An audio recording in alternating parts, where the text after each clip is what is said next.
정부는 집값 상승과 더불어 임대차 시장이 불안해지자 국정과제로 계약갱신 청구권과 전월세 상한제 도입을 합니다. 주택임대차보호법 개정안이 2020년 7월 31일 시행됐죠. 계약갱신 청구권에 대해 알아보고자 하는데요. 계약갱신 청구권의 소급 적용으로 집주인도 못 들어간다라는 이야기가 돌았는데요. 임대인 본인이나 직계 존속, 직계 비속의 실제 거주를 위해서라면 집주인은 갱신 거절권을 행사할 수 있어요. 전세 낀 집, 즉 임차인이 거주하고 있는 주택 매매 시 주의사항입니다. 경우의 수는 두 가지가 있습니다. 주택임대차보호법 개정 전에 매매한 경우, 주택임대차보호법 개정 후 매매한 경우. 주택임대차보호법 개정 전에 매매한 경우, 즉 2020년 7월 31일 전 전세 낀 집을 매매한 경우입니다.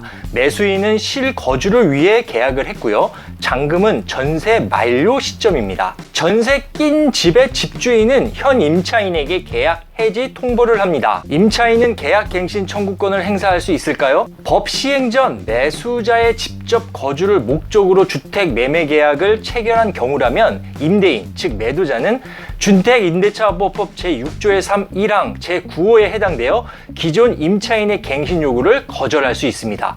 6조의 3, 계약갱신의 요구 등 9를 보면요. 그 밖에 임차인이 임차인으로서의 의무를 현저히 위반하거나 임대차를 계속하기 어려운 중대한 사유가 있는 경우라고 되어 있습니다. 즉, 임대차를 계속하기 어려운 중대한 사유가 있는 경우에 해당하는 거죠. 이번에는 주택임대차보호법 개정 후 매매한 경우입니다. 쟁점이 있는데요. 계약 해지를 누가 해야 하는가입니다. 집주인은 계약 해지 통보를 만료기간 6개월에서 1개월 전에 해야 하는데요. 여러 사안이 있겠으나 통상적으로 계약금 10% 내고 잔금은 임대차 기간 만료 시점에 주는 것으로 계약하는 겁니다. 2020년 7월 30일 발표한 보도자료에 의하면 법 시행 이전에 집주인이 바뀐 집주인이 직접 거주를 희망하는 경우 기존 임차인의 계약 갱신 요구를 거절할 수 있는지 했을 때 가능하다. 계약 갱신 요구를 거절할 수 있는 게 가능하다. 다만 만료 6개월 전부터 1개월 전까지 기간의 갱신 거절의 의사표시를 하여야 한다 해서 가능할 듯 보였죠.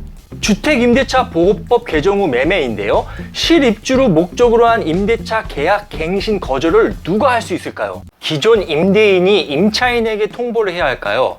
아니면 신규 매수인이 임차인에게 통보해야 할까요? 기존 임대인이 임차인에게 통보하는 경우인데요.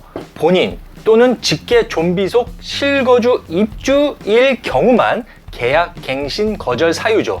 따라서 임차인은 계약 갱신을 요구할 수 있고 기존 임대인은 이를 거절할 수 없습니다. 신규 매수인이 직계 존비속에 해당하지 않기 때문이죠. 이번에는 신규 매수인이 실입주 목적으로 한 이유로 임차인에게 통보하는 경우입니다. 매수인이 아직 잔금을 치르지 않아 소유권 이전 등기를 마치지 못한 상황에서 거절할 수 있는 사유가 정해지지 않았습니다. 신규 매수인은 집주인이 아니기 때문이죠. 따라서 임차인은 계약 갱신을 요구할 수 있습니다. 새로운 매수인은 이를 거절할 수 없고요. 전셋집 집 매매 시에 매수인 실거주 목적이라면 그러면 도대체 어떻게 해야 할까요? 2020년 9월 5일 현재 기준입니다. 또 법이 바뀔 수가 있으니까요. 잔금 납부 시기를 무조건 앞당겨야 합니다. 세입자가 계약갱신 청구권을 행사할 수 있는 기간 이전, 전세 만료 6개월 전에서 1개월 전이죠. 새로운 매수인 이름으로 등기를 하고 실거주를 이유로 계약 해지 통보를 하면 됩니다. 만약 계약 해지 통보를 내용 증명으로 했다면 발송인을 기준으로 할까요? 도달일을 기준일로 할까요? 정답은 도달일 기준입니다.